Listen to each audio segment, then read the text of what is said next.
Danny, je cherche un véhicule à transmission intégrale pour ma fille. J'hésite entre un Subaru Crosstrek, c'est surprenant. Bien, très populaire quand même comme produit. Je sais bien. Une Mazda 3 ou encore un CX5, pardon, les trois des véhicules neufs de Mazda. Alors, à votre avis, lequel serait le meilleur choix pour la fiabilité, les frais d'entretien et la sécurité?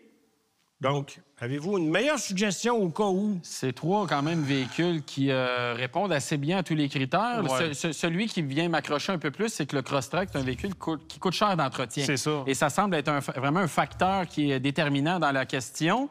Quand on dit cher d'entretien, là, sur une période de 5 ans, ça va être 1 500, sinon 2 000 de plus qu'un Mazda. Oui, sur 5 ans. Oui, ouais, sur 5 ans, parce que d'autant plus que les modèles Mazda les plus récents, on parle d'un entretien aux 16 000 kilos, alors que chez Subaru, on est encore aux 10 000 si ma mémoire est bonne. Ouais.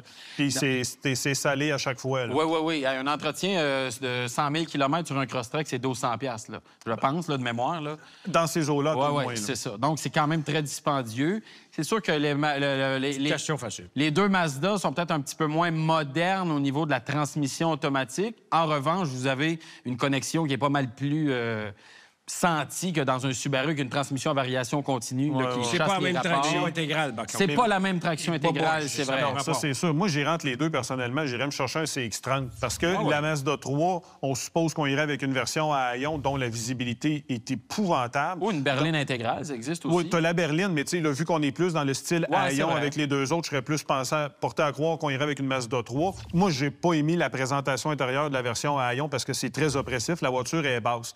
CX-5, c'est beaucoup plus gros. Votre fille va peut-être trouver ça un peu trop gros. Tandis que si vous y allez avec un CX-30, bien là, vous avez comme le meilleur des deux mondes dans le milieu, puis ça va vous coûter moins cher qu'un CX-5. Cela dit, si vous voulez un CX-5 ou une Mazda 3... Les deux sont recommandables. Ça fait aussi. Oui, c'est toute la même affaire. C'est la même mécanique ou à peu près, tu sais, bon. Mais assurez-vous que votre fille fait vraiment un essai routier dans la 3 parce que, justement, l'effet à l'intérieur, c'est significatif.